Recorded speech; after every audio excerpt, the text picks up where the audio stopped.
Friends, कैसे हैं आप सभी। Welcome back to NS English academy. Now let's quickly revise major figures as well their major works from romantic age of English literature we are going to discuss.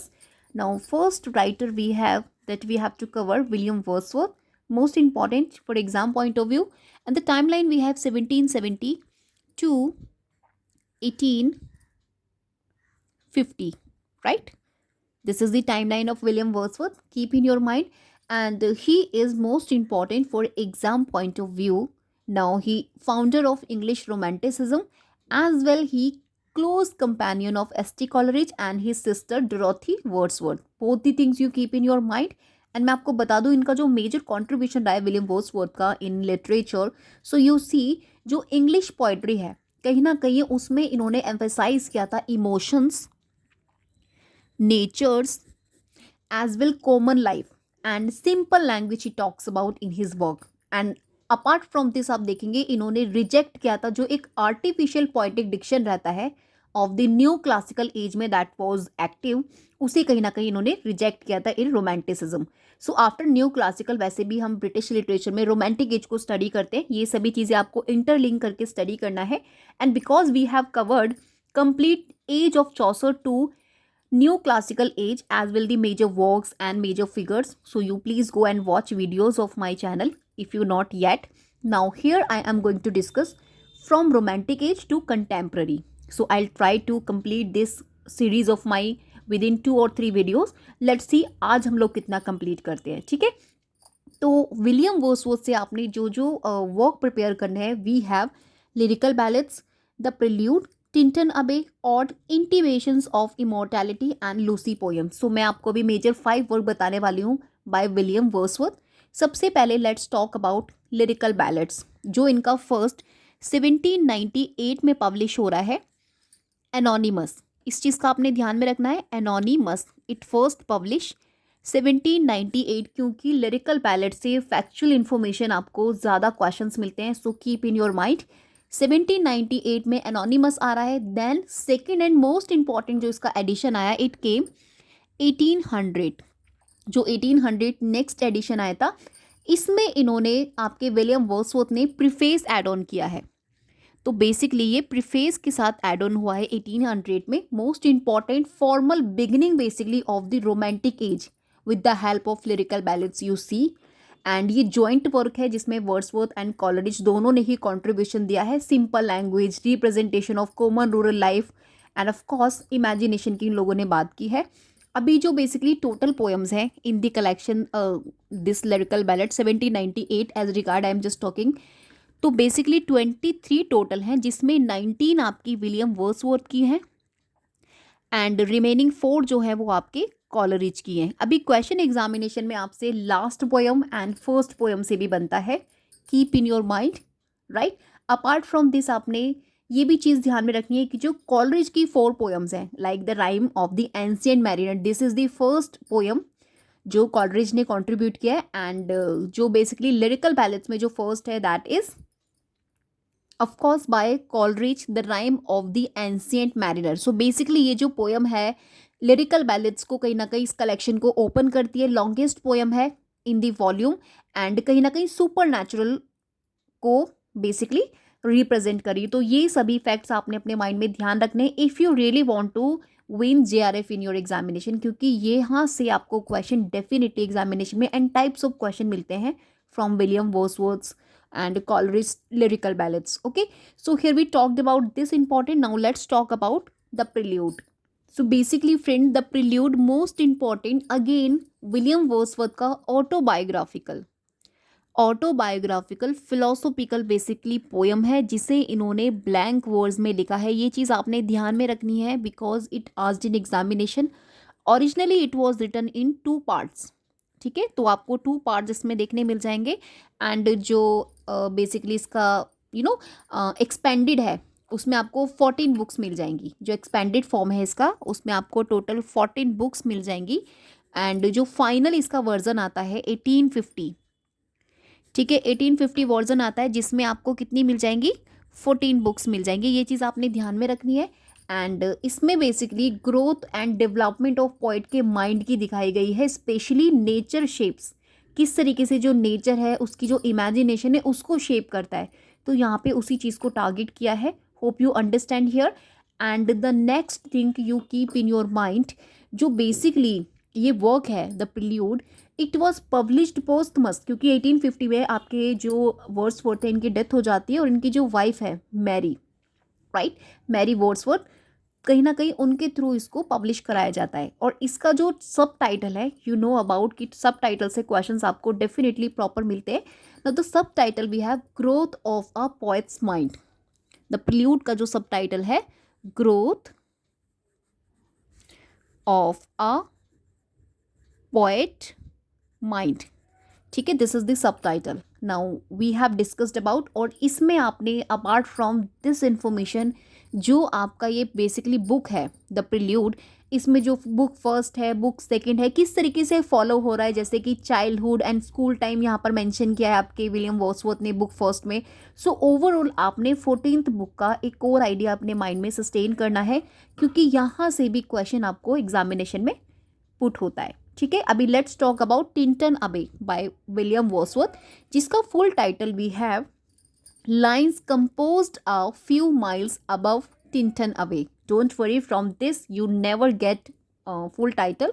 So this is 1798 publication at the end of lyrical ballads. Basically it was blank words में लिखा गया है and lyrical meditation है इसमें, and bank of जो way है, I'm just writing here the name of that, not way, WHWYE, वे, ठीक है। सो रिवर वे है, बैंक्स ऑफ रिवर वे इसका सेटिंग रखा है, and it's a type of dramatic monologue, जहाँ पर ना इन्होंने एड्रेस किया है अपनी सिस्टर डॉरोथी वर्ड्सवर्थ को।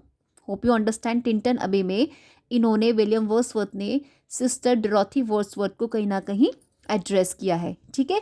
और मैं आपको बता दूं, जो आपके वर्ड्सवर्थ हैं उनका जो सेकंड विजिट रहा था टू द वे वैली, मतलब जब वो 5 साल बाद जाते हैं, तो आप उसमें देखेंगे कि memory, healing power of nature, growth of his mind, so इन सभी चीज़ों को इन्होंने टारगेट किया है अपने इस वर्क के अंदर। Hope you understand here and why it's important.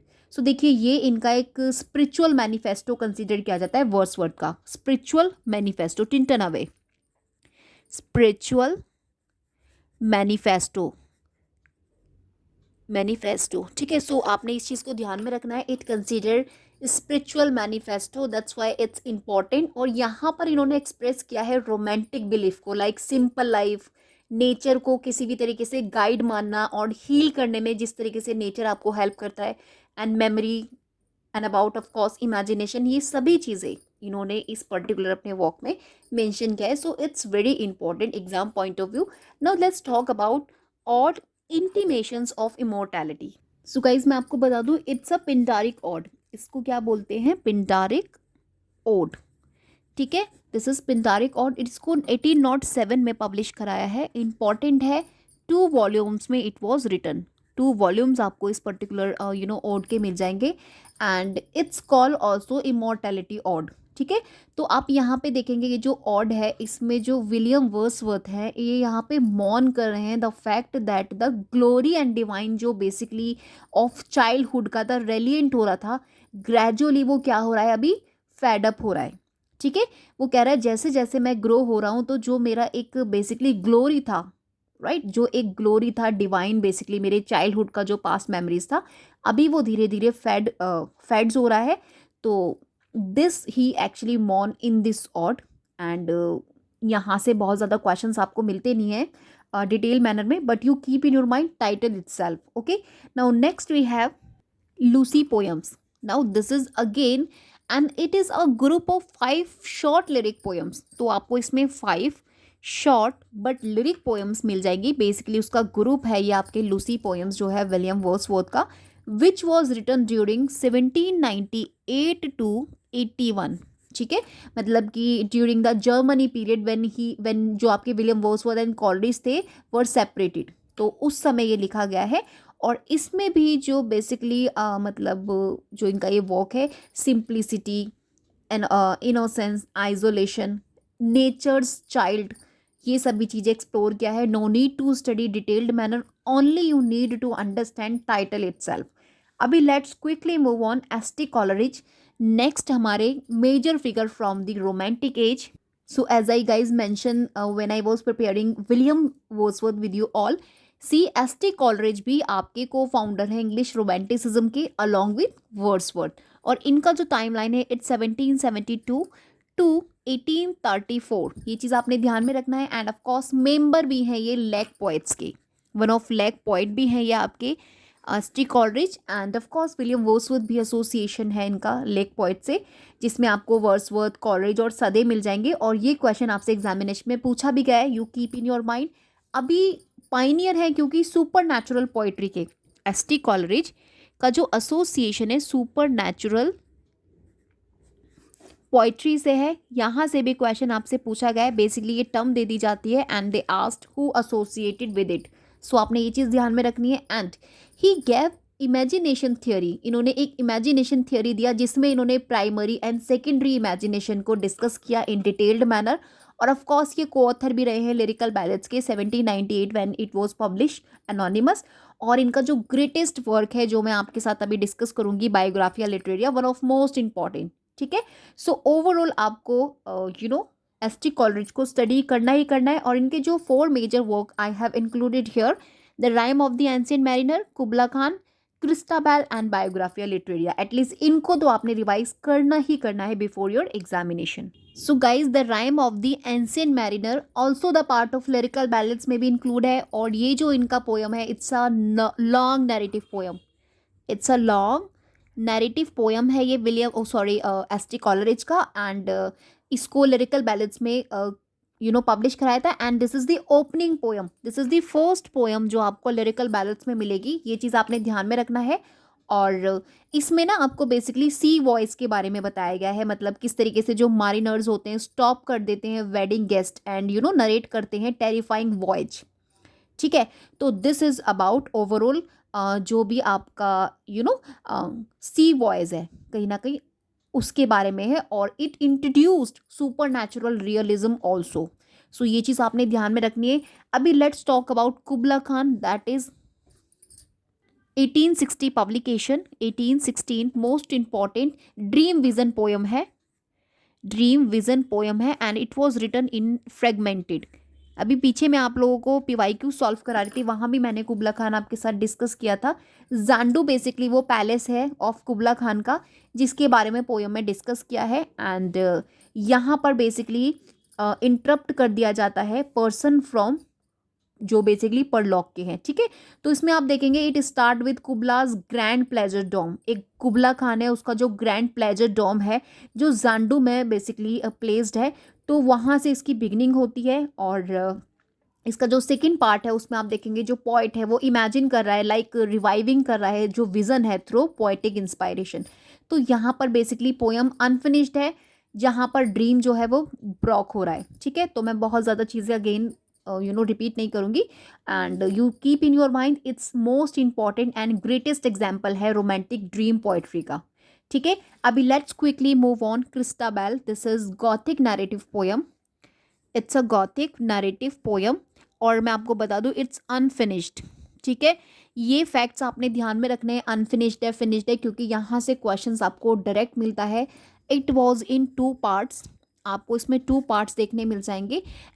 Basically he actually plant 5 parts but only he completed 2 parts because it's unfinished.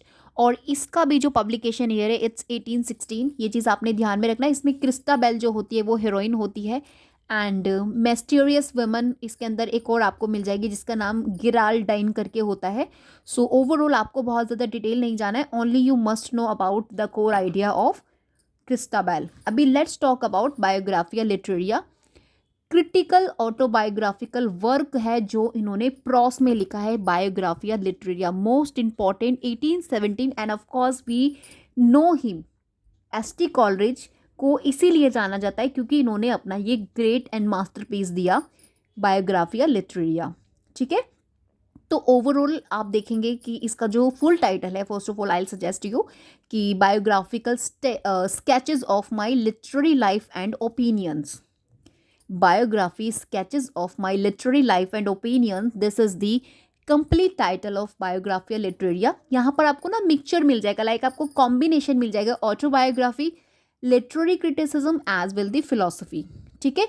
और इम्पॉर्टेंट थियोरीज में कंसिडर किया जाता है बेसिकली एस.टी. कॉलरिज की, और इसमें जो उन्होंने मेन कॉन्सेप्ट डिस्कस किया है, it's a primary imagination, right, secondary imagination, fancy, and of course इन्होंने क्रिटिक भी किया है वर्ड्सवर्थ के को लेकर।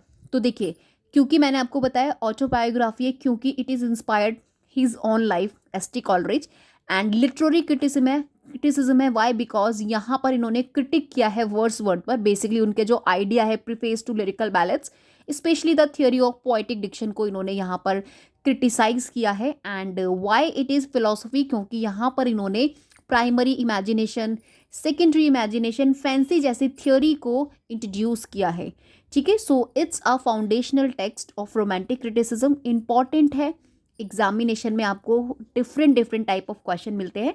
Now we have done with it.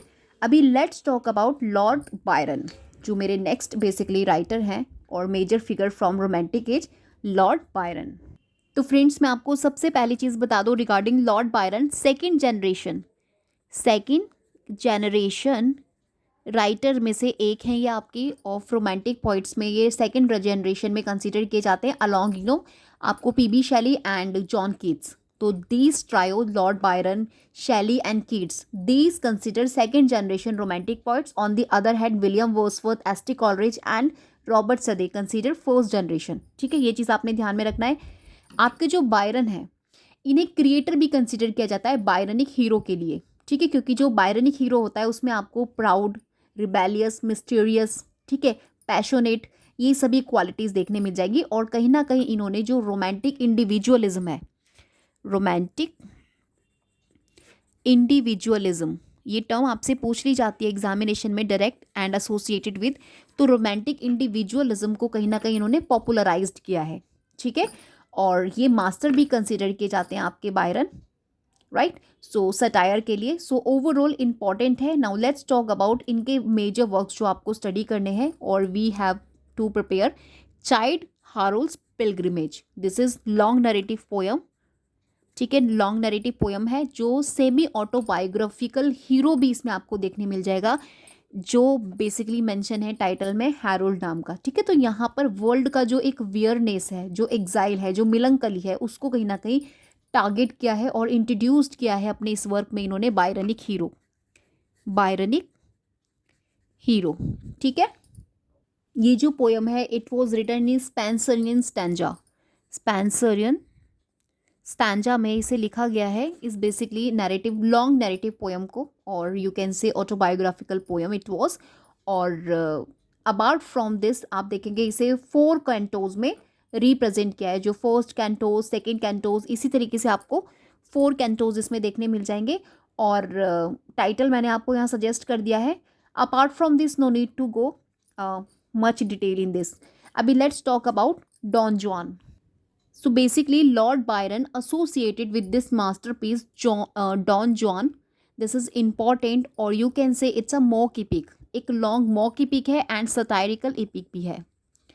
satirical epic it is, right, masterpiece है और अनफिनिश्ड है, जिसमें आपको 17 कैंटोज मिल जाएंगे, ठीक है, 17 कैंटोज मिल जाएंगे। और मैं आपको बता दूं, इस पर्टिकुलर वर्क में जो आपके बायरन है, लॉर्ड बायरन है, इन्होंने रीटेल किया था स्पेनिश लेजेंड, जो स्पेनिश लेजेंड डॉन जुआन है, उन्हीं को इन्होंने रिटेल किया है और कहीं ना कहीं रिवर्स किया है ट्रेडिशनल कैरेक्टर्स को, ठीक है। So this is point you keep in your mind. Ottava rima में इसको लिखा गया है, 8 line stanzas, ottava rima it was written.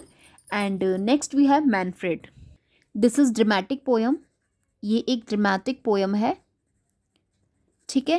And it was published 1817 में इसको पब्लिश कराया जा रहा है, और it is considered most founded philosophical work by Lord Byron, important है। और बेसिकली क्लोसेट ड्रामा है रोमांटिक एज का, closet drama, only for read not for perform, ठीक है।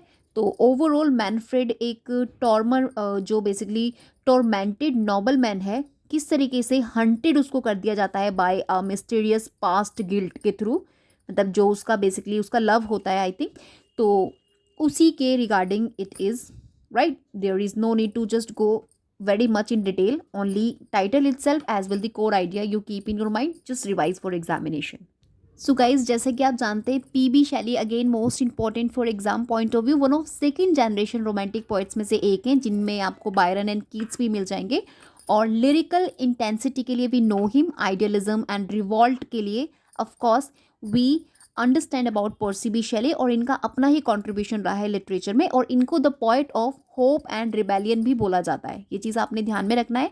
एंड इनके जो बेसिकली वर्क है, first let's talk about prompts unbound, जो इनका मास्टरपीस कंसीडर किया जाता है। एक लिरिकल ड्रामा है, इट्स अ लिरिकल ड्रामा, ठीक है, जिसमें आपको 4 एक्ट्स मिल जाएंगे। एंड ये मास्टरपीस कंसीडर किया जाता है, जो बेसिकली अस्टाइलस इंस्पायर्ड है आपके अस्टाइलस, ठीक है, अस्टाइलस से इंस्पायर्ड है, but change into an optimistic and idealistic myth में आपको थोड़ा सा चेंजेस मिल जाएगा। अदरवाइज जो इसमें आपको टाइटल देखने मिल रहा है prompts, it's symbolise freedom and humanity, right? और ये एक क्लॉसेट ड्रामा है, only for read not for stage. And allegory भी है, पॉलिटिकल एंड स्पिरिचुअल लिबरेशन पर बेस्ड ऑन है।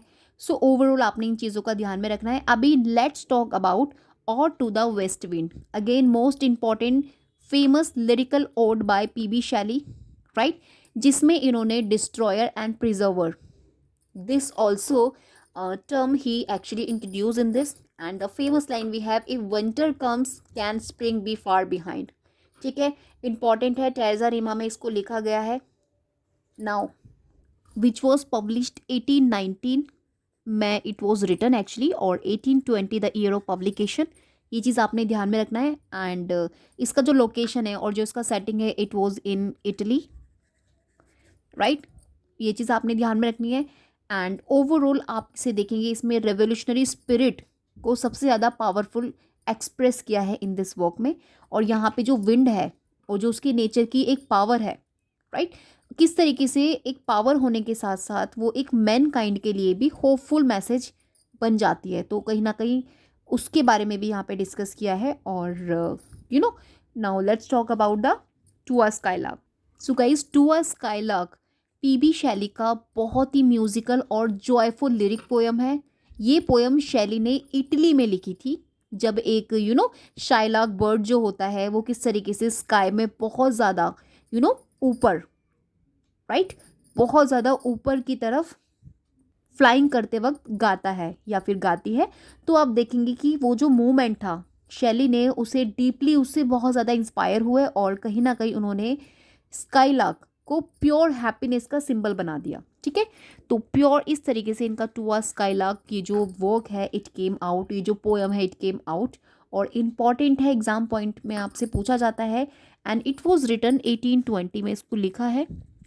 इसमें आपको 21 स्टैंजास मिल जाएंगे, as well each 5 line stanzas. और स्काईलार्क जो है basically blithe spirit, not a bird itself, उसको क्या बताया, एक ब्लाइथ स्पिरिट बताया है, उससे कंपेयर किया है यहाँ पर। And greatest nature lyric based on है आपकी शैली का, of course. And let's talk about the next one, Adonais. This is the next one, this is a pastoral elegy, pastoral elegy, right, important है। And it was written on the death of the poet John Keats, जब John Keats की death हो जाती है, that was written during that time. और Shelley was deeply moved by Keats early death, क्योंकि बहुत early इनकी डेथ हो जाती है, at the age of 25 John Keats की डेथ हो जाती है। एंड ही बिलीव्ड कि बहुत ही हार्श क्रिटिसिज्म है किसी भी रिव्यूअर के लिए, right, so important about it. And you see कि जो शैली हैं यहाँ पे, जो बेसिकली पैटर्न, द नेम इन्होंने दिया है एडोनिस, यानी कि Adonis the beauty youth of Greek mythology who dies young, एक ऐसी ब्यूटी और ऐसी मैथोलॉजीज ऑफ ग्रीक जो डाइज हो गई है यंग, ठीक है। तो उसी पर ये मौन कर रहे हैं। 55 आपको स्पेंसरियन स्टैंजास मिल जाएंगे इस पर्टिकुलर एडोनिस में, 55 स्पेंसरियन, ये चीज़ आपने ध्यान में रखना है, स्पेंसरियन स्टैंजास आपको मिल जाएंगे। और ईच 9 लाइन्स आपको स्टैंजास देखने मिल जाएगा। हाईली म्यूजिकल है, ऑर्नेंट, इमोशनल है, ठीक है। So guys, next we have John Keats. Let's quickly revise. 1795 to 1821 the timeline of आपके जॉन किट्स का है. सेकेंड जनरेशन रोमांटिक पोइट्स में से एक है with Shelley and Byron, right. और इनकी जो पोइट्री रहती है वो कहीं ना कहीं सेंसस इमेजरी, ब्यूटी इमेजिनेशन और हेलेनिज्म यानी कि love of Greek culture, Hellenism पर बेस्ड ऑन होती हैं. ठीक है. टर्ब्यूकुलोसिस से इनकी डेथ हो जाती है when he was only 25 years old. ठीक है. और इनका जो स्ट्रॉन्ग बिलीव है वो कहीं ना कहीं beauty is truth, truth is beauty. ये एसोसिएटेड आपका इंपॉर्टेंट फ्रेज है with John Keats. Many time have been asked in examination of your. अभी first let's talk about ode to a nightingale. This is most important. Of course escape from reality through imagination. This कहीं ना कहीं जो इनका basically ode है, ode to nightingale, इसका जो core idea है it is escape from reality through imagination. और इसको अंडर द प्लम ट्री, जो प्लम ट्री है in the garden of his friend Charles brown, तो कहीं ना कहीं इसको हम स्टेड में लिखा गया है. हैम स्टेड, क्योंकि ये ना वर्ड्स आपसे एग्जामिनेशन में डायरेक्ट पूछ लिए जाते हैं. और जो यहाँ पे नाइटिंगेल है वो कहीं ना कहीं सिंबलाइज करिए इमोर्टल आर्ट को. This also have been asked immortal art. ठीक है. कॉम्प्रिहेंशन के लिए भी जो लास्ट में 2 क्वेश्चंस बनते हैं यूजीसी नेट एग्जामिनेशन में, जॉन किट्स के ऑड्स वहाँ पर रिप्रेजेंट रहते हैं, तो आपने प्रॉपरली स्टडी करना है. नाइटिंगेल को यहाँ पे किस तरीके से इमोर्टल आर्ट से सिम्बोलाइज किया है और पोइट किस कैसे फील कर रहा है इंटेंस मिलंकली. ठीक है. और इसमें जो बेसिकली आइडिया है इस पर्टिकुलर वर्क में, तो वहाँ पर इन्होंने वेरीनेस के बारे में बताया. मतलब कि जो एक बर्ड है उसका जो सॉन्ग है किस तरीके से एटर्नल है. ठीक है. तो ये चीज़ आपने ध्यान में रखना है. अभी we will not discuss more about it. I have to complete this list. Ode on a Grecian urn this is another, जिसे आप बोल सकते हैं परमानेंस ऑफ आर्ट या फिर ट्रांसाइंस ऑफ लाइफ. ठीक है. ये इनका एक ग्रीक जो अर्न है, एक फ्रोजन इमेज है जिसको बेसिकली सिंबलाइज किया है इसके अंदर. एंड कहीं ना कहीं lovers, musician and sacrifice scene के थ्रू टारगेट किया है. आर्ट इज एटर्नल लेकिन लाइफ इज टेम्पररी. इस कोर आइडिया को कहीं ना कहीं टारगेट किया है इस ओड में. ये चीज़ आपने ध्यान में रखना है. अभी next we have Hyperion. This is unfinished epic poem. Unfinished epic poem है आपके जॉन किट्स का. fall of the titans and rise of the Olympian gods. Basically this is the main subject of Hyperion. and ये जो इनका work है Hyperion, ये कहीं ना कहीं इन्फ्लुएंस्ड है बाय मिल्टन्स पैराडाइज लॉस्ट. ठीक है. इंपॉर्टेंट है, you just keep in your mind. And यहाँ पर जो कीट है ना, उन्होंने अबेंडन किया है द पोएम को. लेटर इन्होंने उसको रिरॉट भी किया है as the fall of Hyperion. ठीक है. Next we have Endymion. Endymion इनका लॉन्ग रोमांटिक पोएम है. ठीक है. This was in 4 books. इसमें आपको 4 बुक्स देखने मिल जाएगी. और इसका जो फेमस लाइन है एंडीमियन का, a thing of beauty is a joy for ever. This is most important. जो बेसिकली आपका जो ग्रीक मिथ है, शेफर्ड एंडीमियन जो है ग्रीक मिथ में, तो उनका जो बेसिकली लव था the moon goddess Cynthia, right. तो कहीं ना कहीं उसी को यहाँ पर टारगेट किया है, उसी को बेस्ड ऑन बनाया, उसी को एक उसका बेस्ड बनाया है इस पर्टिकुलर अपनी रोमांटिक पोएम में. और फुल ऑफ सेंसेस आपको ये मिलेगा, इमेजरी एंड इमेजिनेटिव सीन्स आपको इसमें देखने मिल जाएंगे. And many time have been asked in examination.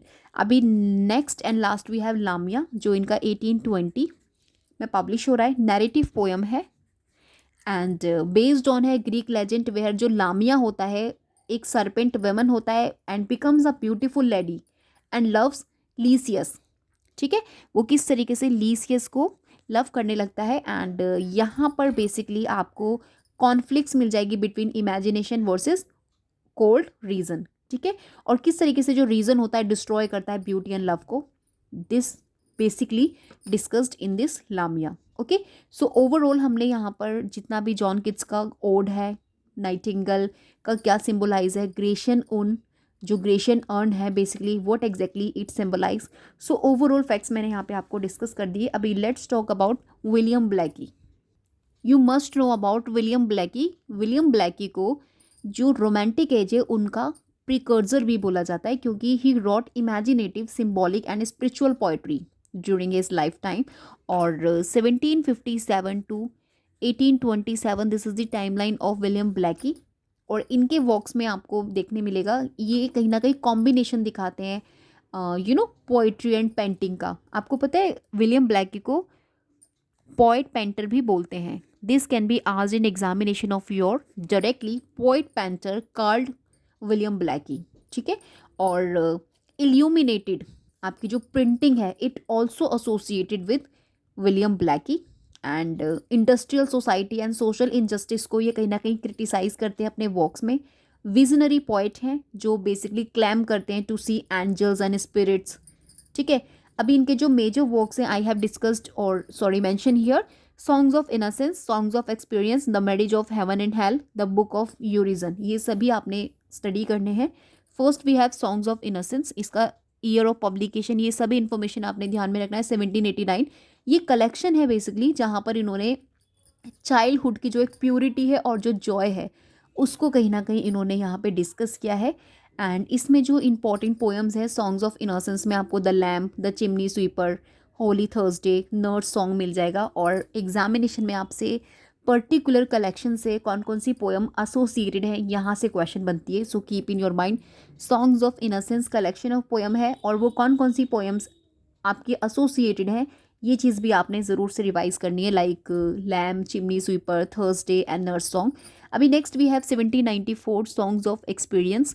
This is again important और ये डार्कर साइड ऑफ लाइफ कहीं ना कहीं सफरिंग एंड करप्शन और रियलिटी को टारगेट कर रहा है, जहाँ पर इन्होंने अडल्ट वर्ल्ड, फर्स्ट एनासेंस में तो इन्होंने चाइल्डहुड को रिप्रेजेंट किया है और एक्सपीरियंस में इन्होंने अडल्ट वर्ल्ड को टारगेट किया है, जिसमें आपको द टाइगर, लंदन, राइट, और द चिमनी स्वीपर एक्सपीरियंस में भी आया इनका, पॉइजन ट्री हो गया। सो दीज आर आपको इसमें पोएम्स मिल जाएंगी। और कंपेनियन पीस और paired piece basically the tiger का द लैम्प है, both are contrast to each other. यहाँ से भी क्वेश्चन बनता है। The marriage of heaven and hell, this is the next one. It was 1790 और 93, एक फिलोसफिकल एंड रेवोल्यूशनरी वर्क है आपके विलियम ब्लैकी का, जहाँ पर इन्होंने कन्वेंशनल जो रिलीजन है उसको कहीं ना कहीं अटैक किया है। और no need to go very detail. The book of Urizen, the book of Urizen, और you can say it's the book of Thel, also it can be said like the book of Thel. Mystical poem है जिसमें आपको innocence versus experience देखने मिल जाएगा, symbolic dream vision. ठीक है। So hope you understand here we have talked about, वैसे जो William Blake हैं प्री रोमांटिक, अर्ली रोमांटिक से इनका एसोसिएशन है एंड बट इम्पॉर्टेंट है, just keep in your mind. Okay. So overall किस तरीके से ये विजन और इमेजिनेशन को इम्पॉर्टेंस देते हैं और इनके वर्क्स वी हैव डिस्कस्ड, सो आपने इन्हें करना है। Next we have Mary Shelley, most important again for exam point of view, 1797 to 1851, this is the timeline. Mary Wollstonecraft Shelley, इनका जो कंप्लीट नेम है मैरी शेली, इंग्लिश नॉवलिस्ट हैं, daughter भी हैं मैरी वुलस्टोनक्राफ्ट की, जो फेमिनिस्ट राइटर हैं, most important है फेमिनिस्ट राइटिंग में। And William Godwin basically philosopher जो इनके फादर हैं। ठीक है। तो she is best known as the author of Frankenstein, जो इनका इंपॉर्टेंट वर्क है I have mention here. Now only just keep in your mind Frankenstein and the last man, otherwise you can just prepare other major work written by Mary Shelley, but I included only two famous one क्योंकि यहाँ से question आपको great chances हैं they can ask. और ये इनका first major science fiction novel है Frankenstein, जिसे इन्होंने इपिस्टरी फॉर्म में लिखा है, right. As well gothic novel it is considered. So overall आप देखेंगे इसमें मिक्सड अप है gothic novel and early science fiction का। इसका जो सब टाइटल है इट्स द मॉडर्न प्रॉम्पथस, ये चीज़ आपने ध्यान में रखना है, द मॉडर्न प्रॉम्पथस। ठीक है। This can be asked in examination और इसको एनोनिमस 1818 में पब्लिश कराया है, फ्रैंकनस्टाइन को ही 1818 में, और 1831 में विद मैरी शेली के नेम के साथ। First it was published anonymous 1880 और जब रिवील्ड हुआ है मैरी शेली का नेम, उसको रिवील्ड करने पर इसका फाइनल वर्जन आप बोल सकते हैं 1831 में आया है। ये चीज़ आपने ध्यान में रखना है। और इसमें आपको विक्टर फ्रैंकनस्टाइन दिख जाएंगे जो एक साइंटिस्ट होते हैं जेनेवा के। ठीक है। और वो किस तरीके से ओबेस्ड हो जाते हैं और वो डिस्कवर कर देते हैं एक ऐसा सीक्रेट ऑफ लाइफ जहाँ पे वो एक ऐसा क्रिएचर क्रिएट करते हैं, एक मॉन्स्टर टाइप ऑफ। ठीक है। और वो कैसे बनाते हैं, ज्वाइनिंग करके डेड बॉडी पार्ट्स। ठीक है। और उतना ही ज़्यादा एफुल वो होता है और बहुत ही ज़्यादा इनकी जो लाइफ है वो lead towards the tragedy because of this creation in this novel you see. So overall it's most important. अभी जो next we have Mary Shelley का the last man. So guys basically ये डिस्टोपियन नॉवल है, dystopian novel it is. And you know one of the earliest dystopian novels में से एक consider किया जाता है द लास्ट मैन, जो 1826 में पब्लिश हो रहा है. और इसमें आप देखेंगे फ्यूचर डिस्टोपियन नॉवल, यानी कि इसको बेसिकली 2017 और उसके अराउंड इसको सेट किया गया है, मतलब फ्यूचर में इसको सेट किया गया है. और इसमें जो एक वर्ल्ड है उसका एक टेरिफाइंग जो प्लग है, किस तरीके से टेरिफाइंग प्लग में वो फेल हो जाता है, उसको कहीं ना कहीं वो किस तरीके से पूरी ह्यूमैनिटी को ख़राब किए जा रहा है, डिस्ट्रॉय कर रहा है.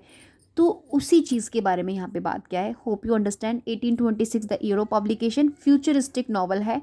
एंड यहाँ पर आपको बेसिकली जो रियल पीपल हैं कुछ उन पर बेस्ड ऑन ये बनाया है, जैसे आपके लॉर्ड बायरन हो गए, पीबी शैली हो गए. तो कहीं ना कहीं उनको यहाँ पर मतलब कि based on real people it is. So overall आपको इसे स्टडी करना है and no need to just go very much in detail. First futuristic dystopian novels में से एक है, लिटरेचर की साइंस फिक्शन विजन है. ये चीज़ें आपको इंपॉर्टेंट फैक्ट्स ध्यान में रखने हैं. अभी let's talk about Charles lamb.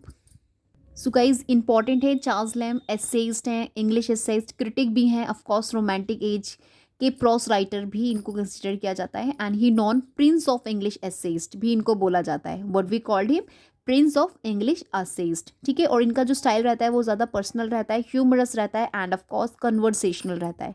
ठीक है. इनके एसेज में आपको ऑटोबायोग्राफिकल एलिमेंट्स देखने मिल जाएंगे, जिसमें ये चाइल्डहुड मेमोरीज, फ्रेंडशिप, इन सभी चीज़ों को इंक्लूड करते हैं. अभी जो फर्स्ट यहाँ पे एसेज ऑफ इलिया है 1823 पब्लिकेशन, ये इनका मोस्ट फेमस कलेक्शन है. ये चीज़ आपको ध्यान में रखना है, एग्जामिनेशन में बहुत पूछा जाता है. एंड अपार्ट फ्रॉम आपको देखने मिल जाएगा टेल्स फ्रॉम शेक्सपियर, जो बेसिकली 1807 में इनका आया है. एंड चार्ल्स लैम्ब ने अपनी सिस्टर मैरी लैम्ब के साथ मिलकर बेसिकली टेल्स फ्रॉम शेक्सपियर लिखा था. और इसमें उन्होंने जितने भी शेक्सपियर के प्लेज हैं उनको चिल्ड्रन के लिए सिंपल स्टोरीज में कन्वर्ट किया है. ठीक है. Very important for exam point of view. और मैरी लैम्ब हैं बेसिकली इस पर्टिकुलर कलेक्शन में उन्होंने, जैसे ये कलेक्शन था तो जो ट्रेजेडीज़ थी आपकी, ट्रेजेडीज़ जो विलियम शेक्सपियर की थी, तो इस पर्टिकुलर कलेक्शन में ट्रेजेडीज़ जो थी वो मैरी लैम्ब ने लिखी थी, इनकी सिस्टर ने. एंड जो कॉमेडीज़ थी वो आपकी चार्ल्स लैम्ब ने लिखी थी. ठीक है. कंट्रीब्यूट किया था. ये चीज़ आपने ध्यान में रखना है. Apart from this the adventure of Ulysses, type of association of, मतलब आपने इस चीज़ का देखना है. But if you just prepare only these two you have done with it. अभी next we have Thomas De Quincey. So guys because we have no more time, so I am going to give you only to the point content. वैसे तो Thomas De Quincy के में भी आपको बहुत से works हैं जिन्हें आपको प्रिपेयर करना है. But if you have no time और if you want to revise, just revise confessions of an English opium eater. This is most important. Thomas De Quincey आपके इंग्लिश एसेइस्ट हैं, रोमांटिक एज के prose writer of course रहे हैं. And he is best known for confessions of an English opium eater, जो इनका important work I have mention here, you can see there. And apart from this आप देखेंगे autobiographical, psychological, dream like pros आपको इनकी writings में देखने मिल जाएंगे. एंड ये फर्स्ट इंग्लिश ऐसे राइटर हैं जिन्होंने ओपनली बात किया है ड्रग एडिशन को लेके. जो ड्रग एडिशन रहता है, एडिक्शन जो होता है, उस पर बेसिकली इन्होंने बात की है खुलकर. ये फर्स्ट वो आपके राइटर हैं. और इनका जो ये ओपियम मीटर करके वर्क है, इट इज़ 1821. मोस्ट फेमस इनका वर्क है ऑटोबायोग्राफी के एडिक्शन मेमोर है बेसिकली. इसमें डी क्विंसी ने अपनी खुद की ज़िंदगी किस तरीके से हार्डशिप, और ओपियम का मतलब यहाँ पे ड्रग से ही है, तो उस एडिक्शन की वजह से कितना ज़्यादा हार्डशिप इन्हें एक्सपीरियंस करना पड़ा, वही चीज़ें इन्होंने शेयर किया है अपने इस वर्क में. एंड इस बुक जो है इनका रोमांटिक प्रॉस में साइकोलॉजिकल एनालिसिस को कहीं ना कहीं ट्रेंड में शुरू कर रहा है. तो उसका जो ट्रेंड है साइकोलॉजिकल एनालिसिस का, उसका जो ट्रेंड है start from this important work by Thomas De Quincey. तो ये चीज़ आपने ध्यान में रखना है. Apart from this on the knocking at the gate of Macbeth, right, important है. The English mail coach most important collection of essays है इनका, जहाँ पर आपको mix up, autobiography, dreams and terror मिल जाएगा. इफ़ यू हैव टाइम ये ज़रूर से देख लीजिएगा द इंग्लिश मेल कोच, और इसके पार्ट्स भी देख लीजिएगा क्योंकि एग्जामिनेशन में पूछा जा चुका है English mail coach 1849 collection of essays है जिसके आपको मोर पार्ट्स मिल जाएंगे, तो उन्हें भी आपने ज़रूर से स्टडी करना है, ठीक है। Now let's talk about the next one. So guys now let's talk about Victorian age major writers as well their major works जो आपसे एग्जामिनेशन में डेफिनेटली पूछे जाते हैं। First I will cover Charles Dickens, one of most important, जिनके आपको सभी जो वर्क्स हैं ग्रेट विक्टोरियन नॉवलिस्ट कंसिडर किए जाते हैं आपके चार्ल्स डिकेंस, और इनके जितने भी वर्क्स रहते हैं वो रियलिस्टिक पिक्चर ऑफ पावर्टी कहीं ना कहीं शो ऑफ करते हैं। मेमोरेबल कैरेक्टर्स आपको इनके वर्क्स में मिलेगा और सोशल क्रिटिसिज्म को कहीं ना कहीं ये टारगेट करते हैं, ठीक है। अभी जो इनके मेजर वर्क्स आपने प्रिपेयर करने हैं, first we have Oliver Twist, this is 1838 publication, novel about orphan Oliver की बेसिकली स्टोरी है, जहाँ पर इन्होंने वर्क हाउस क्रूलिटी के बारे में बताया है। और इसमें आपको और भी मेजर कैरेक्टर्स मिल जाएंगे, लाइक फैगिन हो गया, बिल हो गया, अर्थफुल डॉजर हो गया, नैन्सी हो गया। यहाँ से आपको डेफिनेटली क्वेश्चन मिलते ही मिलते हैं, be prepared. Crime versus innocence, poverty, child exploitation कहीं ना कहीं टारगेट किया है। अभी next we have 1850 David Copperfield, this is again most important Dickens most autobiographical novel it is consider, because in this novel आप देखेंगे जो डेविड है उसकी जो ग्रोथ हो रही है from childhood to maturity, it goes anyhow towards Charles Dickens itself. Okay, अभी इसमें आपको मिस्टर मिकाबेर, स्टिरवर्थ एंड उरीहा मिल जाएंगी, जिनसे based on question many time पूछा गया examination of your, and of course important है। Great expectation, then we have 1861 coming of age story, इसमें पिपकी दिखाई गई है, मोस्ट इम्पॉर्टेंट है, जिसमें आपको क्राइम, वेल्थ, क्लास और शेम देखने मिल जाएगा। मिस हैविंगशम, स्टेला एंड मैकबिच आपको मेन कैरेक्टर्स में दिख जाएंगे, और इसमें ट्रू जेंटिलिटी दिखाई गई है, किस तरीके से it comes from moral goodness not for money, ठीक है। मोस्ट पॉपुलर नॉवेल्स में से एक है और एग्जामिनेशन में भी आपसे पूछा जाता है। अभी next talk about bleak house, जो इनका 1853 पब्लिकेशन हो रहा है। यहाँ पर इन्होंने एक्सपोज किया है करप्शन को, जो बेसिकली ब्रिटिश लीगल सिस्टम में करप्शन है उसको कहीं ना कहीं इन्होंने एक्सप्लोर किया है, और इम्पॉर्टेंट है। एंड इसमें आपको ईस्टर समरसन मिल जाएंगी, ड्वेल नरेटिव है बेसिकली ओमिनिसियन नरेटर, और इसमें आपको ईस्टर समरसन मिल जाएंगी, मोस्ट इंपॉर्टेंट, ठीक है। अभी next we have hard time, 1854 the year of publication. यहाँ पर इन्होंने बेसिकली इंडस्ट्रियलाइजेशन को क्रिटिक किया है, इसको फिक्शनल सेट, इसका जो फिक्शनल सेटिंग है जिस सिटी में किया है उसका नाम है कॉक टाउन।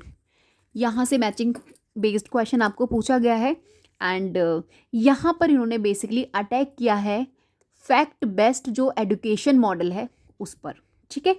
तो overall this is most important. Now next और last one we have a tale of two cities, 1859 publication, historical novel है जिसे इन्होंने London and Paris during French revolution set किया है। It was the best of time, it was the worst of time, this is the opening line that asked in examination of your UGC NET English literature, and so do connect with these all novels by Charles Dickens, जो आपसे examination में आपको direct question मिलाएगी। अभी next we have from the Victorian age George Eliot. So guys George Eliot ये इनका pseudo name है, और इनका जो रियल नेम है it's Mary Ann Ivan.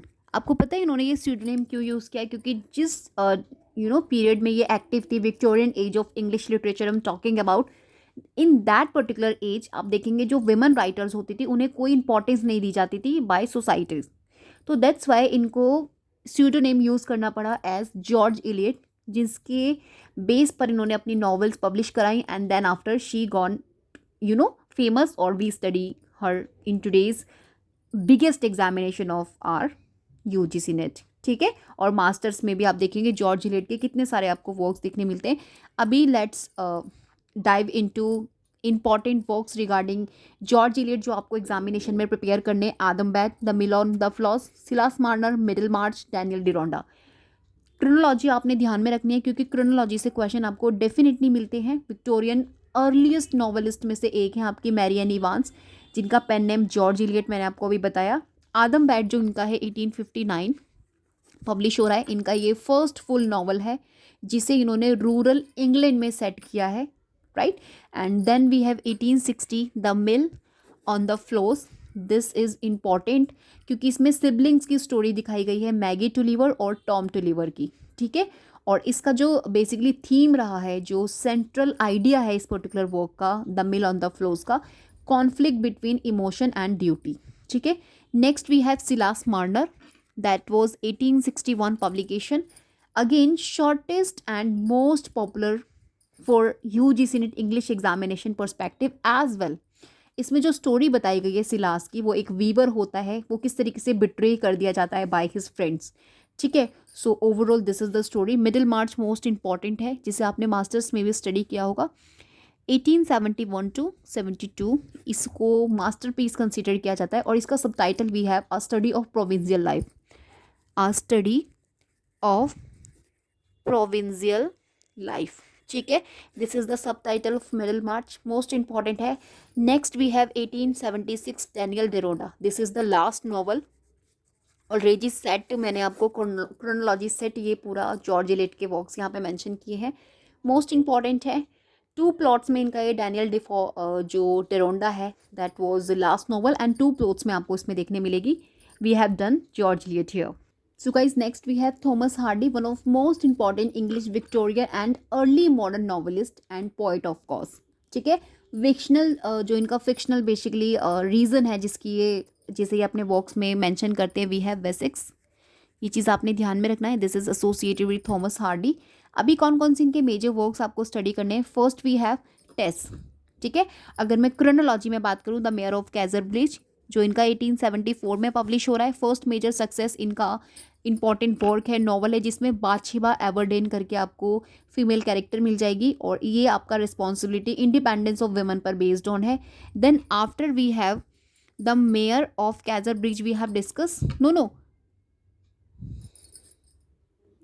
here is some mistake I have done, actually far from the madding crowd, I have just discussed about it। अभी the Mayor of कैजरब्रिज इनका another है, ठीक है। इट्स 1886, इसका जो पब्लिकेशन है 1886, मैंने बहुत जल्दी में उसको रीड करा था। तो द मेयर ऑफ कैजरब्रिज इनका मतलब अनदर इम्पॉर्टेंट ट्रैजिक स्टोरी है, जिसमें आपको मतलब कैजरब्रिज जो बेसिकली वेसेक्स में सेट किया गया है, तो उसमें आपको डार्केस्ट एंडिंग दिखाई है इसके अंदर। तो ओवरऑल इट्स मोस्ट इंपॉर्टेंट, मैं यहाँ पे समराइज नहीं कर रही, that's why I am just going to give you only year of publication as well, ठीक है। अभी नेक्स्ट वी हैव टेस, जो इनका 1891 में पब्लिश हो रहा है, जिसका कंप्लीट टाइटल आपने अपने ध्यान में रखना है, a pure woman faithfully presented, ठीक है। Tess of the d'Urbervilles, right. This is again most important tragedy है, जिसमें आपको इनजस्टिस, हाइपोक्रेसी है सोसाइटी की, प्यूरिटी जो है, इन सभी चीज़ों को टारगेट किया गया है। अपार्ट फ्रॉम दिस आप देखेंगे जूड द ऑब्सक्योर 1895, ये सभी वर्क्स आपको इनके देखने। मोस्ट कंट्रोवर्शियल नॉवल में से एक है जूड द ऑब्सक्योर, आपके थॉमस हार्डी का, मोस्ट इंपॉर्टेंट है, ठीक है। और after that let's talk about Charlotte Brontë, जिनका आपको जैन एयर और Villette. So basically friends, Brontë sisters में आपको ऑल दी ब्रॉन्टी सिस्टर्स के बारे में स्टडी करना है, एटलीस्ट वन उनका जो एक मास्टरपीस है उसे आपने स्टडी करना है। शार्लोट ब्रॉन्टी का आपको जैन एयर देख के जाना है, विक्टोरियन नॉवेलिस्ट हैं, वन ऑफ ब्रॉन्टी सिस्टर्स में से एक हैं, जैसे शार्लोट, एमिली और एनी ब्रॉन्टी हैं, तो उसमें शार्लोट हैं ये यहाँ पर। एंड आप इनके जो वर्क्स देखेंगे, जैन एयर जो आपका 1847 में आ रहा है, मोस्ट फेमस इनका नॉवल है, जिसे इन्होंने अपने स्यूडोनेम क्यूरल बेल करके इनका जो स्यूडोनेम इन्होंने यूज़ किया है इस पर्टिकुलर नॉवल को पब्लिश कराने में। और इसमें आपको हीरोइन जैन एयर मिल जाएगी, जो एक ऑर्फन गर्ल होती है, किस तरीके से उसको गवर्न किया जाता है, और then after she become independent woman, ठीक है। तो ओवरऑल ये बेसिकली टारगेट रहा था, लेकिन जो मिस्टर रोचेस्टर है, इसमें जो मास्टर होते हैं थॉर्नफील्ड हॉल के, वो किस तरीके से उसको एक मैड वुमन बना देते हैं, उसको एटिक पर रख देते हैं। And this is really most important, जो रियलिटी को शो ऑफ कर रही है, सोशल क्लास को कहीं ना कहीं एक्सप्लोर कर रही है ऑफ सोसाइटी। गॉथिक एलिमेंट्स भी आपको इसमें दिखेंगे, विमेन की इंडिपेंडेंस पर भी बात किया गया है। So overall this is most important story. और next we have Villette, 1853 the year of publication, ये इनका लास्ट मेजर नॉवल है, जिसे मोस्ट ऑटोबायोग्राफिकल भी कंसिडर किया जाता है, ठीक है। Apart from this now let's talk about Emily Bronte. So guys, Brontë sisters में आपकी आफ्टर शार्लोट एमिली ब्रॉन्टे भी स्टडीड, और इनका जो वदरिंग हाइट्स है सेम ईयर 1847 पब्लिश हो रहा है, जब आपका जैन ईयर आ रहा है। और ओनली इनका ये नॉवल है वदरिंग हाइट्स, इन्होंने यही नॉवल लिखा था, जो बेसिकली बेस्ड ऑन है dark passion, psychological depth, unique narrative structure as well आपको इसमें यॉर्कशायर, मोरलैंड ये सेटिंग्स मिल जाएगी। और ये इनका बहुत ही टैलेंटेड राइटर इनको कंसिडर किया जाता है। और इनका जो ये नॉवल है बहुत ही टैलेंटेड नॉवल है अपने आप में, इंपॉर्टेंस है इसका लिटरेचर में, और कई बार एग्जामिनेशन में पूछा भी जाता है, वदरिंग हाइट्स। ठीक है, सो ओवरऑल आप देखेंगे ये जो नॉवल है ट्रैजिक लव स्टोरी पर बेस्ड ऑन है, जिसमें हीथक्लिफ और कैथरीन अर्नशॉ इन दोनों का स्टोरी है। जो एक आर्फन बॉय आपका होता है, ऑर्फन बॉय डार्क होता है हेथक्लिफ, और किस तरीके से कैथरीन जो अनशॉ है वो एक पैशनेट गर्ल होती है। ठीक है, they love each other deeply, but Catherine जो है वो एडगर से शादी कर लेती है। तो ओवरऑल आपको स्टोरी आगे फॉलो होती नजर आएगी। बस आपको ये चीज़ ध्यान में और रखनी है, यूनिक जो इसका फ्रेम नैरेटिव है इस स्टोरी का, जिसमें आपको मेन नरेटर लुकवुड मिल जाएगा, क्योंकि यहाँ से क्वेश्चन पूछा जाता है। और जो इनर नैरेटर है इसमें वो नेली डीन। ठीक है, तो आपने ये चीज़ ध्यान में रखनी है इस नॉवल में। एंड जो बेसिकली हाउस कीपर होती है नेली डीन जो होती है ना, सो अपार्ट फ्रॉम दिस आपको इसके कैरेक्टर ज़रूर से, उनके नेम ज़रूर से पता होने चाहिए, क्योंकि इट्स मोस्ट इंपॉर्टेंट वर्क। अभी next let's talk about Alfred Tennyson. So basically friend, Alfred Lord Tennyson जो बेसिकली आपके विक्टोरियन एज के पोइट लॉरिएट हैं। 1850 after William Wordsworth poet laureate ये बनते हैं, और 1892 दिस इज़ द टाइमलाइन। और इनको one of the greatest Victorian poets में एक कंसिडर किया जाता है। और इनके जो वर्क्स रहते हैं human struggle, nationalism, heroism, lost and memory पर बेस्ड ऑन रहते हैं। ठीक है, सो इनके जो वर्क्स आपने प्रिपेयर करने हैं इन मेमोरियम 1850, ये ज़रूर से देखिएगा। ठीक है, AHH जिसका कंप्लीट टाइटल है बेसिकली लॉन्ग एलिजी है इनके फ्रेंड अर्थर हेनरी हेलम के लिए, जिसका famous line it's better to have loved and lost, जो आपसे रिसेंटली एग्जामिनेशन में पूछी भी गई थी। तो ये चीज़ आपको ध्यान में रखना है। अपने फ्रेंड की डेथ पर इन्होंने लिखा था। आइडल्स ऑफ द किंग, ये इनका I think the publication of this was, if I am not wrong, 1859। Yes, 1859 और 1885 ड्यूरिंग, यानी कि ये सीरीज ऑफ पोएम है, क्योंकि it's a series of poems. ठीक है, अबाउट अर्थर किंग, जो किंग अर्थर हैं उन पर बेस्ड ऑन है। सीरीज है based on betrayal, purity and fall of Camelot. So this is the series जो ड्यूरिंग 1859 टू 1885 लिखा गया है। अभी next we have Ulysses, again most important 1842 year ध्यान में रखने हैं। 1842 ड्रामेटिक मोनोलॉग है जिसमें स्पोकन बाय यूलिसिस जो ओडेसियस है। ठीक है, adventure, old age, never giving up, मतलब ऑलवेज वर्क। ठीक है, कभी भी खाली मत बैठो, ये सभी चीज़ों को कोर आइडिया टारगेट कर रहा है यूलिसिस। और यहाँ पर आपको जो फेमस लाइन मिलेगी, to strive, to seek, to find and not to yield, this is most famous line that can be asked in examination of your. अभी next we have Tithonus, this is 1860। ठीक है, ये आपका based on है Greek myth, Tithonus जो किस तरीके से इमॉर्टैलिटी विदाउट एटर्नल यूथ उनको मिलता है। तो ये डिजायर वर्सेस सफरिंग को कहीं ना कहीं टारगेट कर रहा है। Then we have the lady of Shalott, the lady of Shalott, this is again important because इसका जो ईयर ऑफ पब्लिकेशन है, इसमें ना आपको स्टोरी मिलेगा। फर्स्ट ऑफ ऑल मैं आपको बता दूं कि एक कर्स्ड लेडी होती है, उसको एक अभिशाप होता है, who can't look directly at Camelot, वो कैमलोट को नहीं देख सकती डायरेक्टली। तो बेसिकली ये भी बेस्ड ऑन है अर्दरियन लेजेंड, और कहीं ना कहीं आपको इनकी कलेक्शन में मिल जाएगी जो आइडल ऑफ द किंग्स इनका कलेक्शन है ना, उसी में आपको ये पर्टिकुलर अर्देरियन लेजेंड्स पर based on the lady of Shalott मिल जाएगा।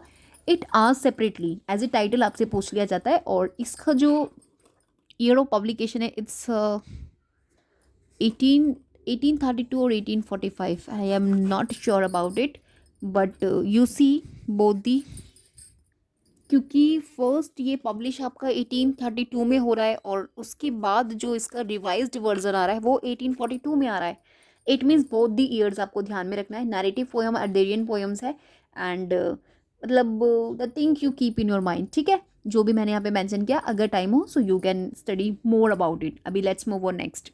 सो बेसिकली आपके रॉबर्ट ब्राउनिंग जो नेक्स्ट हमारे मेजर फिगर है from romantic age, not sorry romantic age, Victorian age we are now, Victorian poet है, फेमस फॉर ड्रामेटिक मोनोलॉग इनको consider किया जाता है। And psychological depth, analysis of human motives कहीं ना कहीं टारगेट करते हैं अपनी राइटिंग्स में। The ring and the books, ये जो इनका बेसिकली वर्क मेंशन है यहाँ पर, ये एक लॉन्ग नैरेटिव पोएम है जिसमें आपको 12 बुक्स मिल जाएंगी। ठीक है, तो this is Browning's longest and most ambitious work है, जो बेस्ड ऑन है रियल 17th सेंचुरी जो रोमन मर्डर ट्रायल की है, तो उस पर बेस्ड ऑन है ये, ठीक है। अभी next we have 1842 my last duchess, most important dramatic monologue, duke of Ferrara. जो इसमें स्पीकर हैं वो कौन है? ड्यूक ऑफ फेरारा, ठीक है। तो जो ड्यूक है यहाँ पे वो क्या शो कर रहे हैं कि वो किस तरीके से विजिट करने आ रहे हैं और एक पोर्ट्रेट को ऑफ हिज लेट जो डचेस है, उनकी जो बेसिकली वाइफ है, उनको वो यहाँ पर क्या कर रहे हैं, उनको दिखाया जा रहा है, उनको पोर्ट्रेट किया हुआ है, ठीक है। तो वहाँ पर वो डिस्क्राइब कर रहे हैं how she smiled freely and appreciated simple Joy, मतलब काइंड ऑफ टॉन्ट से ये यहाँ पर कसने की कोशिश कर रहे हैं। तो it is based on jealousy, pride and possessiveness, tyranny of aristocratic males के बारे में यहाँ पर ये शो ऑफ कर रहे हैं। परफेक्ट एग्जाम्पल है आयरनिक साइकोलॉजिकल मोनोलॉग का। Apart from this, Fra Lippo Lippi, this is 1855। ये ड्रामेटिक मोनोलॉग है रियल रेनिसा मॉन्क पेंटर, जो बेसिकली आपके फ्रा लिपोलिपि हैं। जो लिपोलिपि हैं वो किस तरीके से कॉट हो जाते हैं wandering at night and he talks to gods, ठीक है। और वो आर्ग्यू कर रहे हैं आर्ट एंड रियलिज्म को लेके। सो यहाँ पर आपको कॉन्फ्लिक्ट दिख जाएगा between religious constraint and artistic freedom के बीच। अभी next we talk about Matthew Arnold, और इनके जो बोथ वर्क्स आपने प्रिपेयर करने, रिवाइज करने हैं, Dover beach, culture and anarchy. So basically friends, Matthew Arnold one of most important Victorian poet and critic में से एक हैं, जिन्हें आप प्रॉफिट ऑफ कल्चर भी बोल सकते हैं, ठीक है। प्रॉफिट ऑफ कल्चर भी हम इन्हें जानते हैं ऑफ कोर्स मैथ्यू आर्नल्ड को। एंड इनकी जो बेसिकली टारगेट एरिया है, तो modern spiritual crisis, culture as moral force की ये बात करते हैं। अभी जो इनका ये पोएम है ना, Dover beach, it is most important, 1867 publish है। और इसमें इन्होंने बेसिकली जो पॉइंट है ना, वो किस तरीके से स्टैंड है at the window with his beloved, and sea को वो देख रहे हैं कितना काम है, मून कितना शाइन कर रहा है on the stairs of Dover. तो यहाँ पर आप देखेंगे he compares his sound to the sea of faith, ठीक है। तो बेसिकली ना यहाँ पर जो इन्होंने आपके मैथ्यू आर्नल्ड ने डॉबर बीच में मॉडर्न वर्ल्ड को टारगेट किया है। मतलब अभी जो मॉडर्न वर्ल्ड है उसमें कोई फेथ नहीं है, कोई सर्टेनिटी नहीं है, कोई पीस नहीं है, कन्फ्यूजन है, राइट, कि वो अलार्म है ऑफ स्ट्रगल एंड फ्लाइट का। तो ओवरऑल आप देखेंगे किस तरीके से रिलीजन जो फेथ है उसका लॉस होता जा रहा है मॉडर्न एज में, और डाउट एंड कन्फ्यूजन्स इन्हेंस होते जा रहे हैं, and human love and loyalty की ज़रूरत, नीड, मतलब ऐसा लग रहा है कि वी नीड इट, ओके। सो ये सभी चीज़ें इन्होंने बात किया है। और इसकी फेमस लाइन ज़रूर से ध्यान में रखिएगा, the sea of faith was once to at the full, right? Apart from this, culture and anarchy आपको देखना है 1869, many time have been asked in examination, repeated in matchings and chronology questions, prose criticism essays है जिसमें इन्होंने culture को as the pursuit of human perfection बताया है। तो ओवरऑल इसमें इन्होंने कल्चर के बारे में 3 क्लासेस इन्होंने यहाँ पे सजेस्ट किए विक्टोरियन सोसाइटी की, जैसे बारबारियंस हो गए, फिलिस्तीन हो गए, पॉपुलेंस हो गए। बारबारियंस इन्होंने एरिस्टोक्रेटी को कहा है, फिलिस्तीन इन्होंने मिडिल क्लास को कहा है, और पॉपुलेस इन्होंने वर्किंग क्लास को कहा है। Because I am not detailing here regarding this work, so otherwise आपको इसे प्रॉपर मैनर में स्टडी करना है, क्योंकि यहाँ से आपको स्टेटमेंट बेस्ड क्वेश्चंस रिसेंटली अभी मिले हैं एग्जामिनेशन में, and there is complete chances it can be asked again. अभी next we have Oscar Wilde. So basically friend, Oscar Wilde आपके एरिश प्ले राइड हैं, ये चीज़ आपने ध्यान में रखना है। नॉवेलिस्ट भी हैं और एसेइस्ट एंड पोइट भी रहे हैं, और ये लीडर भी हैं एस्थेटिक मूवमेंट के। तो एस्थेटिक जो मूवमेंट है, यहाँ से क्वेश्चन आपको मिलता है एग्जामिनेशन में, उसके साथ इनका एसोसिएशन है, उसके लीडर हैं। एंड आर्ट फॉर आर्ट्स है करके इनका ये जो आर्ट फॉर आर्ट्स है कि इनका जो इम्पॉर्टेंट फ्रेज है basically, it directly asked in examination of your, okay. इसका एसोसिएशन आपके डायरेक्ट ऑस्कर वाइल्ड से है, आर्ट फॉर आर्ट से, बेसिकली एस्थेटिक मूवमेंट का जो एक लोगो है, ठीक है। इनको इनके विट, सटायर और सोशल कॉमेडी के लिए हम लोग जानते हैं आपके ऑस्कर वाइल्ड को। एंड इनके जो वर्क आपको प्रिपेयर और रिवाइज करने, प्रिपेयरिंग नहीं, we are just revising nowadays, the importance of being earnest, ये इनका कॉमेडी ऑफ मैनर्स का एग्जाम्पल है, और मोस्ट फेमस प्ले है जिसमें आपको 2 यंग मैन मिल जाएंगे, जैक एंड एल्गरनन, ठीक है। और किस तरीके से वो अपनी फेक आइडेंटिटीज़ से रहते हैं, और दे एस्केप फ्रॉम द रिस्पॉन्सिबिलिटी, और इन्जॉय करते हैं सिर्फ प्लेजर को। तो this is based on it. और अपार्ट फ्रॉम दिस आप इनका सैलोम देखेंगे जो 1891 में पब्लिश हो रहा है। ये इनका एक ट्रेजेडी है फ्रेंच में जिसे ओरिजिनली लिखा है, ये चीज़ आपने ध्यान में रखना है। और इसमें आपको जो प्रिंसेस हैं सैलोम, ये फीमेल हैं, प्रिंसेस हैं जिनकी डिज़ायर होती है यू नो कि मतलब एक जॉन द बैप्टिस्ट जो एक बेसिकली लेकिन वो इन्हें रिजेक्ट कर देता है बाद में, ठीक है। तो overall this is based on it and most important the picture of Dorian Gray 1890. This is really most important. Many time have been asked in examination of your part of Gothic novel and philosophical novel. It's a Gothic novel, ठीक है। तो इसमें overall आप देखेंगे मतलब एक young और beautiful Dorian Gray होता है जिसका मतलब और जिसका विश होता है he just desire he could remain young forever while his portrait grows older instead, यानी कि वो चाहता है कि मैं हमेशा क्या रहूँ, यंग रहूँ, मैं मेरा ओल्ड एज ना है, बहुत ब्यूटीफुल सा है। और किस तरीके से अपनी लाइफ में कितने सारे इंसिडेंट्स करता है, तो ये सभी चीज़ें इस नॉवल में बहुत अच्छे से एक्सप्लोर किया है। इनफैक्ट आइडिया बताया, एक और आइडिया समझाया कि जो लोग ये चीज़ें सोचते हैं इस मिसकॉन्सेप्शन में रहते हैं कि they always remain young forever, right. So this absolutely myth, nothing else. तो इसी चीज़ को क्लियर किया है। Hope you understand about this important work of Oscar Wilde. अभी next let's talk about Robert L, यानी कि Robert Louis Stevenson, R.L. Stevenson. इनका ट्रेजर आइलैंड कई बार एग्जामिनेशन में रिपीट हुआ है। So basically friends, R.L. जो स्टीवनसन है, सबसे पहले मैं आपको इनके बारे में बता दूं कि थोड़ा बहुत ये स्कॉटिश नॉवलिस्ट हैं, क्योंकि आपको नेशनैलिटी से क्वेश्चन ज़रूर से पुट होते हैं। स्कॉटिश आपके नॉवलिस्ट हैं, सेस्ट हैं, पोइट हैं, ट्रैवल राइटर भी हैं। और इनका ना जो वर्क रहता है वो एडवेंचर फिक्शन पर बेस्ड ऑन रहता है, एडवेंचर फिक्शन एज वेल। आपको इनके वर्क्स में साइकोलॉजिकल हॉरर देखने मिलेगा, साइकोलॉजिकल हॉरर इनके वर्क्स में आपको देखने मिलेगा। And apart from this let's talk about जो इनका ये वर्क है doctor Jekyll and mister Hyde करके, ठीक है। The strange case of doctor Jekyll and mister Hyde, this is the complete title. 1886 publication है, गॉथिक फिक्शन है, साइकोलॉजिकल मिस्ट्री है, बेस्ड ऑन हॉरर है, ठीक है। No need to study detail, only title itself most important. और जिसमें symbolize इस work में basically every human has both, किस तरीके से हर इंसान में गुड एंड इविल उसके इनसाइड रहता है, यही चीज़ यहाँ पे टारगेट किया गया है। स्प्लिट पर्सनालिटी की बात किया गया है इसके अंदर। अपार्ट फ्रॉम आपको ट्रेजर आइलैंड ज़रूर से देखना है, 1883 ईयर ज़रूर से मेंशन रखना है अपने माइंड में। एडवेंचर नॉवल है इनका ये एक, ठीक है। And coming of age basically target है, जिसमें आपको जिम एक यंग बॉय मिल जाएगा, वो किस तरीके से treasure finds a treasure map in a dead, जो पायरेट्स चेस्ट होते हैं ना, पायरेट्स जो समुद्री डाकू होते हैं, तो वहाँ से उसको मिल जाता है। तो this is the adventure and heroism and greed and betrayal इसके अंदर दिखाया गया है। So overall it's most important. और आपको R.L. स्टीवनसन का वैसे मैं पॉइंट आउट आपको इसी वर्क के लिए कर रही हूँ, this is most important treasure island. So guys I have modern age, post modern age and contemporary major writers का लिस्ट रिमेनिंग अभी इस फाइल में और बचा है। I will cover in next video of mind, क्योंकि I can not speak continuously, मुझे हर चीज़ आपको एक्सप्लेन करनी होती है, सिर्फ अगर लिस्ट प्रोवाइड करना है। So it's very easy work, but because along with list I just suggest you important facts as well. So I will cover it in next video of mind. Till then आपको इन सभी को practice करना है जो आज की video में हमने ओवरऑल कंप्लीट किया है। रोमांटिक एज आपका, तो रोमांटिक एज एज वेल मैंने आपको modern age, not modern age, Victorian as है ना, विक्टोरियन। तो आफ्टर रोमांटिक हम लोग विक्टोरियन स्टडी करते हैं। अब मॉडर्न एज में आपको in tomorrow of my video will discuss जितने भी मेजर ऑथर्स उसमें बनते हैं, उनके जितने भी मेजर वर्क्स आपको स्टेप बाय स्टेप मैं आपको क्लियर करा दूंगी। In fact we will revise, but still you have to just keep in your mind और practice all the works I have discuss in today's video. ऐसे बहुत से फैक्ट्स हैं जो मैं आपसे प्रॉपर शेयर नहीं करती, but I suggest you to share in your further study, जिसे आपने बिल्कुल भी क्विट नहीं करना है, क्योंकि ये आपका बेस्ट पार्ट है आपकी सेल्फ स्टडी का। जितने भी JRF विनर उठा लीजिएगा, उनकी स्टोरी देख लीजिएगा, उनका कहीं ना कहीं जो सक्सेस हुआ है उनकी सेल्फ स्टडी से हुआ है। तो बेसिकली सेल्फ स्टडी का बहुत इंपॉर्टेंट रोल होता है हम लोगों की लाइफ में।